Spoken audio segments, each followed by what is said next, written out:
Max Keiser, and this is the Keiser Report. Let's twist again. Stacy Herbert. We're doing the twist, Max. This is Operation Twist. I'm going to show you what Operation Twist is, okay? I'm Ben Bernanke. Hi, I'm Ben Bernanke. I've got a pig. I've got a monkey. I got some chopsticks, some twigs, and a dice. Oh, yeah. This is apparently Operation Twist, Max. Tell us more. Headline reads, Fed's Operation Twist fails to reinsure investors. Max, somehow all this stuff did not impress investors. Well, the Fed is failing. Ben Bernanke is failing at his job in providing price stability and wage stability in America. And he's trying to turn, as you point out, junk into something that will provide collateral for a banking system that's collapsing. And the market is saying, we recognize that you're a fool, Ben Bernanke, and we're crashing. Well, this quote comes from Alan Blinder, a professor at Princeton University, and he's a former vice chairman of the Fed. And he said, through Operation Twist, Bernanke is throwing sticks and stones and pea shooters and BB guns and whatever he's got at the weak economy in the effort to make marginal improvements.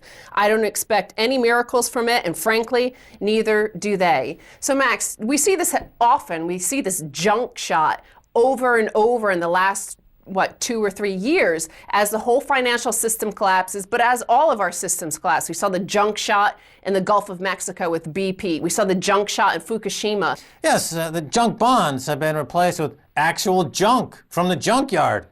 And the problem is this Operation Twist, which for viewers who may be joining us late, this is an attempt by the Fed to force down long-term interest rates by selling the short-term paper. Usually it's the other way around. So that's why they give it this name, twist. Why? Because interest rates are zero already, so they're digging deep into their bag of tricks to try to keep rates at zero. And of course, rates at zero, zero interest rate policy, or ZIRP, is the cause of the problem. So the very fact that Bernanke is trying to exacerbate the problem, throw gasoline onto the fire of artificially low rates by figuring out ways to keep rates even lower, shows that either A, he's a moron, B, he's a tyrant, C, both.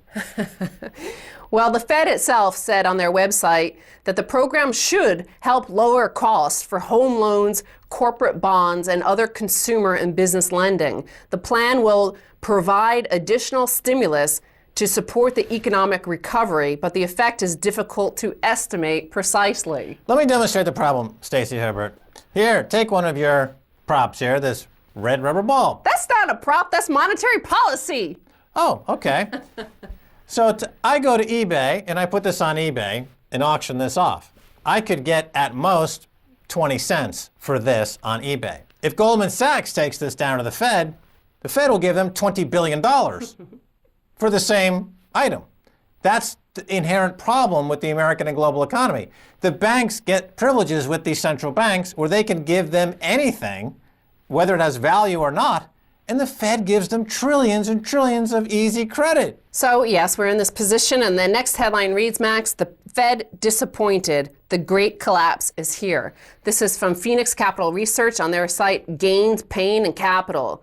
So the Fed disappointed with this $400 billion QE light. It's not really QE3, it's Operation Twist. But the most striking thing, the thing that upset the markets and sent everything down a wild spiral, was that the Fed downgraded its view of the economy, stating that, quote, there are significant downside risks to the economic outlook. And so for some reason, the same guy with his pea shooters and BB guns and all sorts of junk as we have here, some reason that these people believed his now prognosis that it's all looking bad, as if the last 3 years, as we've been saying, it hasn't been all looking bad. Well, this is the charlatan aspect that goes with Wall Street and the Fed. They're shamans. They're snake oil salesmen. They do a dance of deception, and the American people and the global community falls for it every single time. That's why the lottery business does so well, or the casino business does so well. There's a sucker born every minute. And Ben Bernanke is the circus master who's just hinting at great things to come while stealing people's money all the while. Well, Phoenix Capital says that many people will lose everything in this mess. Yes, everything. The U.S. is going to be defaulting on its debt. Paper currencies around the world will fail. It's going to be a dark, dark time, Max. Well, people are liquidating portfolios. Hedge funds are liquidating. Institutions are liquidating. They're selling everything to raise cash. And they're throwing gold and silver out as well during this liquidation. And this gives people who haven't participated yet in gold and silver a golden opportunity to load the boat with the only currency left standing when this shebang finally is over. The dollar, of course, is something that people are running to. But these are like the people on the shore of the Indian Ocean running into the tide as the tide pulls back, not knowing that behind that is a tsunami of fiat money, in this case, that is going to swamp them. Well, let's turn to the original Dr. Doom, with his doomy prognosis here, and his thoughts on gold. I'm not selling my gold because I think in the long run, they will print money. As soon as markets in the world are down another 10, 20%, even the Republicans will write a letter to the Fed, you have to ease. You understand? Now they can sit back and say, don't ease, we have done enough. But as soon as asset prices go down and the economy is weak, everybody will again applaud the Fed if they print money. Right. Well, Mark Faber, world-class macro analyst, the only PhD in the economic space that I trust, and he's got a track record of performance to back it up. And he makes the same point I just made, but in a really interesting accent. But what about what he's saying? Because isn't this the case that this is how our economies have been hijacked? The markets fall 10 or 20%. Everything's, and everybody calls their congressman and says, do whatever it takes. Get Ben Bernanke to do whatever it takes to save the bankers and therefore save me and my 401k. Well, it goes back to 1987 and the crash of '87 when Reagan, Robert Rubin, and Alan Greenspan, then chairman of the Federal Reserve, got together and they started to buy the stock market, the S&P futures, on the day after the famous crash of '87. And this was the beginning of the Working Group on Markets, or the Plunge Protection Team as it's called. And from then until now, that fund, that slush fund that the government uses to fix prices, has grown exponentially. It's now in the hundreds of trillions of dollars, and most of it's in the shadow banking system. And the result is no more legitimate price discovery. All prices and all exchanges are now manufactured. And they manufacture these prices largely for the effect of propaganda. This is financial propaganda. It's a new epoch in the history of propaganda, and it's conducted principally in the United States. Max, actually, I have another prop in this pile of junk on my table, and that's this junk dollar. Yeah. And I noticed one thing here. It has the pyramid, of course. Everybody knows about the pyramid on the back. Well, that's in my next headline. Oh, okay. BMW Town crashes in pyramid fraud. Yes, Ben Bernanke's pyramid fraud scheme isn't the only one going. For as long as anyone can remember, Shiji, a town in China, has been poor. The village is little more than a dusty grid of brick shacks, and its residents live on an average of just £1,000 a year. But this spring, a miraculous transformation occurred. Their locals suddenly noticed that they were rich. We have become a BMW town, declared one shocked villager in the local internet forum. Well, it turns out that it was a guy named King Claw, and he returned to the village from Beijing, and he had a fantastic idea. He took the villagers' savings, which amounted to $55 million, and he promised them interest rates of 10% on their savings. What he did with it is lent it out at 30% to property developers who built all these fantastic apartment developments which nobody could afford to buy. So the whole pyramid frauds collapsed. King Claus rhymes with John Law. But I didn't think this is a classic example of a pyramid scheme, a Ponzi scheme. And of course, it involves real estate, which was the favored instrument of a Ponzi scheme favored by Alan Greenspan and Ben Bernanke when they artificially dropped interest rates after the 9/11 attacks. Remember, to prove to the world that America still had what it takes to be the biggest consumer and polluter in the world, they dropped rates down to 1%, and this unleashed this real estate bubble. People, of course, love the idea of buying real estate for no money down, and that created the final stage of the final blow-off of the final bubble that we are now living with the consequences today that will never, ever be paid back unless there's a global cooperation of a reconfiguration of the global currency grid. And until that happens, just expect this depression to get deeper. Yeah, but Max, how is King Claw any different from Chairman Ben Bernanke? Because here's a guy who used this pyramid scheme in order to foster a housing bubble in this remote town. The same thing is happening in the U.S., and this is what Operation Twist is about. This is what all of this junk is for. Ben Bernanke wrote on the U.S. Federal Reserve website, he says it's in order to encourage more housing lending, mortgage lending. That's what he wants. How is it any different from King Claw? It is no different. You're absolutely correct, Stacy Herbert. The number one concern of Ben Bernanke is to get the housing market reinflated. And he's doing this by trying to expand the base of the pyramid scheme. And what he's finding is that there are no more suckers. They fail to admit that they've reached the end of the line for this particular chapter in the American Pax Americana pyramid nightmare. And the world will continue to suffer until there's a massive boycott of U.S. Treasury bonds and the U.S. dollar, which we're seeing right now in the price of gold and silver. And then at the heart of this, always, like the U.S. pyramid scheme and the Chinese pyramid scheme, at the heart of it lies a desire for German-made goods that nobody can actually really afford. Because here's the woman's quote, a quote on the website that I said, we have become a BMW town. In our county, there are now 800 BMWs and 600 Mercedes, 500 Audis, 50 Porsches, 30 Jaguars, and 1 Ferrari, 1 Lamborghini, and 1 Maserati. Precision engineering. But that's, again, everybody wants with their fake pyramid schemes to get real goods and services that only the Germans apparently are the only people making anything. Everybody's turning to Germany saying, please, you guys make stuff that we want. Please continue to accept our confetti, our junk, all our sticks and stones and BB guns for your goods. Here's one arrow, the silver bullet of solution for American and global economy. Have Apple opened a car manufacturing plant in Detroit, manufactured by Americans. Thank you, Stacy Herbert, so much for being on the Keiser Report. You're welcome, Max. Don't go away. Much more coming your way. Don't even go to your flight. It's been canceled.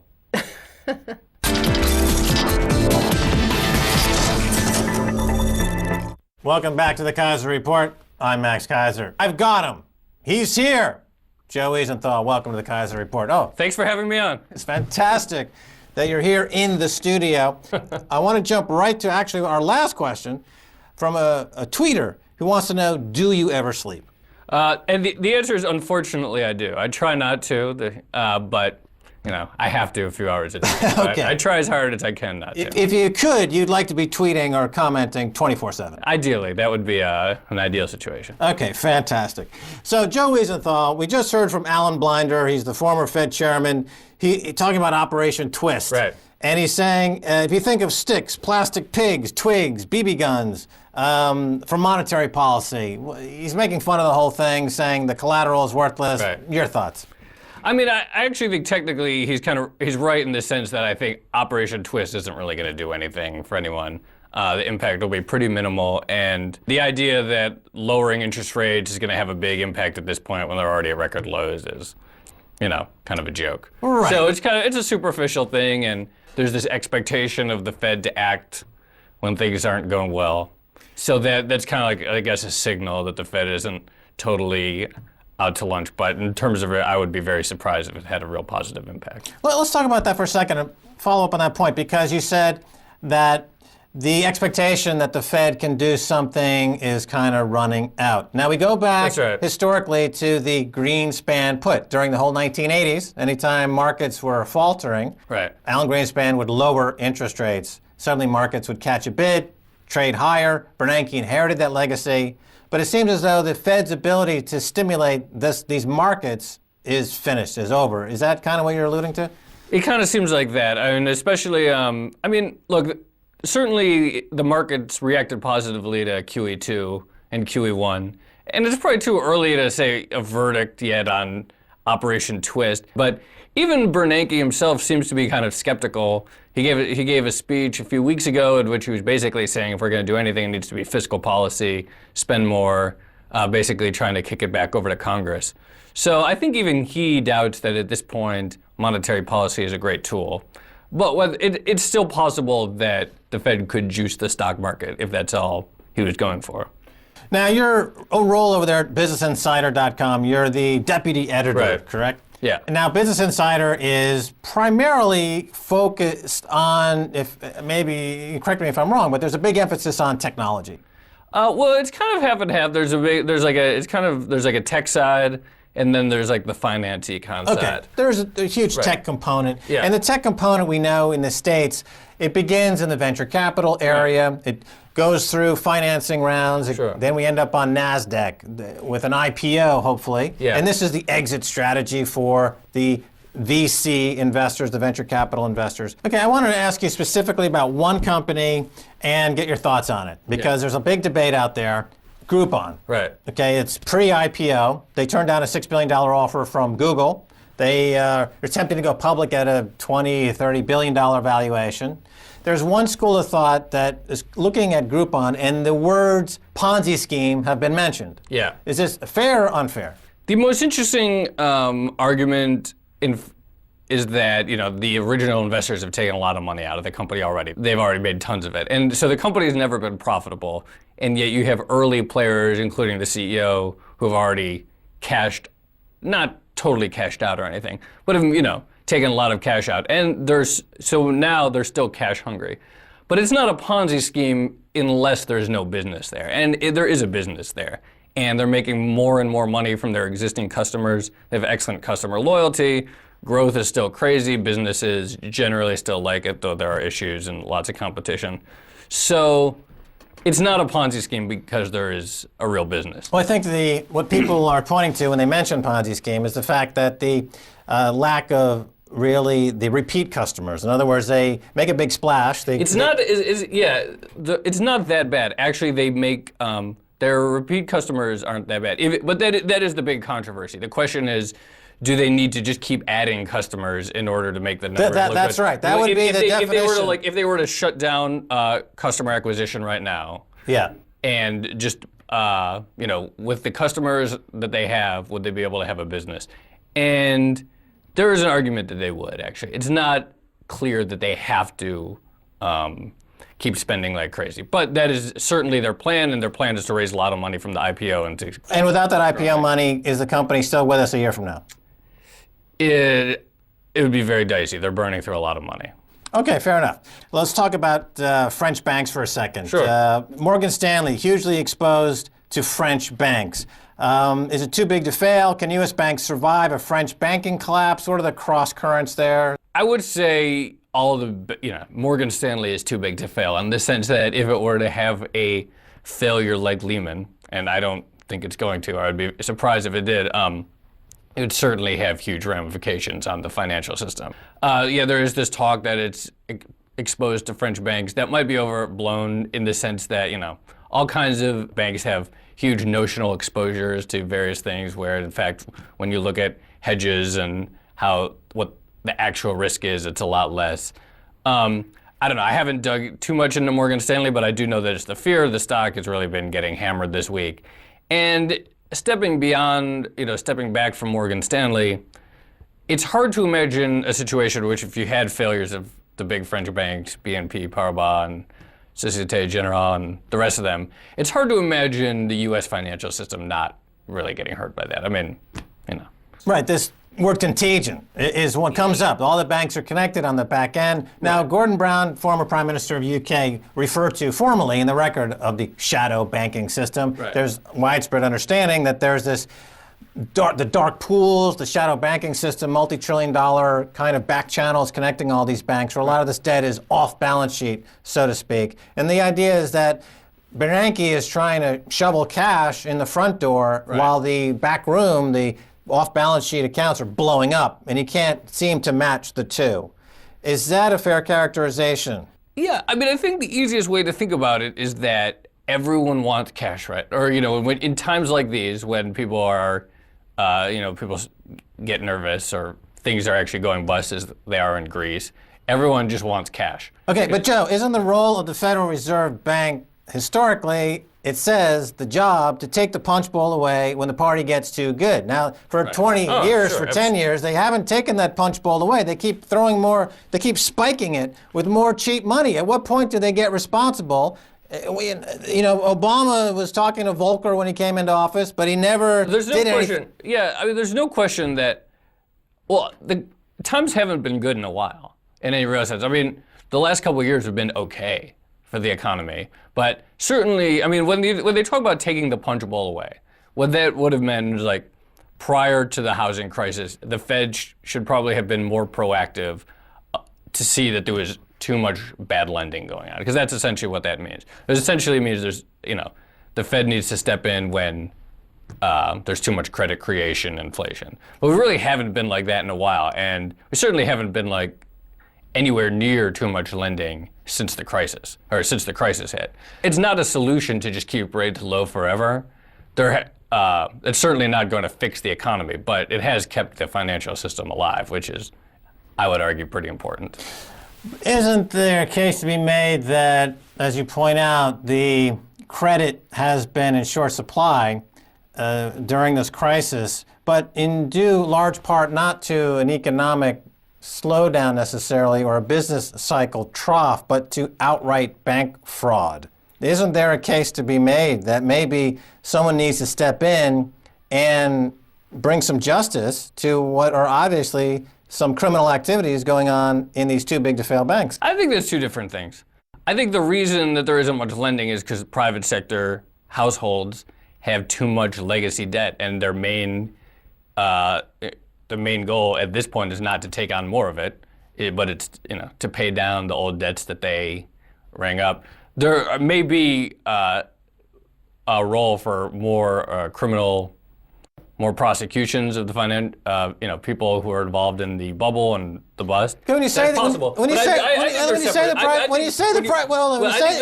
on, Joe. When you say the private sector is taking on too much debt, and then you hear Jamie Dimon or JP Morgan saying that, Basel III agreement is inconvenient for us. We don't really want to comply to minimum capital requirements. We just want to put on as much debt as we possibly can.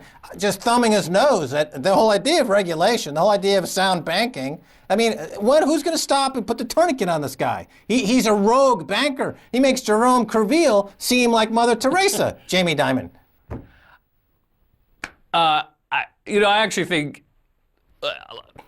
I'll just skip that. You can't just skip that. I'm just going to skip that. But that's not an option. No, you can't just skip. Because you're a journalist here representing the interests of the industry, and I'm making a serious charge here. One of the chief guys in your business is a flagrant lawbreaker per the Basel III Accord. Why is he in jail? He's not a flagrant lawbreaker. He's made an argument in a newspaper that a certain aspect of the regulation favored European banks over American banks. He's never made the argument that you're trying to say he made, which is that he doesn't believe in capital requirements or regulation. He actually made a pretty specific claim that the way Basel III treated this one kind of asset fundamentally disadvantaged American banks. And that's all he said.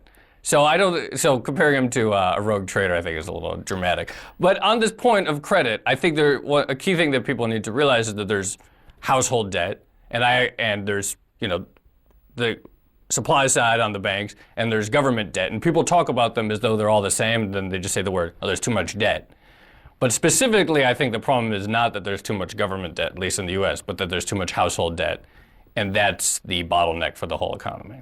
All right, we've got about a minute left. I want to go to Facebook questions. One from Jason E. Bishop. He asks, To Joe Weisenthal, what possible reasons are there for investors to be buying U.S. bonds? And when the U.S. is the one with all the debt, what kind of investors are they? The U.S. has a fantastic track record of always paying back its debt. And at times like this, when people are panicking, there isn't, you look there at things that have incredible histories of preserving your money and are liquid, which is, I think, why people are dumping gold right now and they're panicking, not because people worry about liquidity right now. They want cash. They want the most liquid.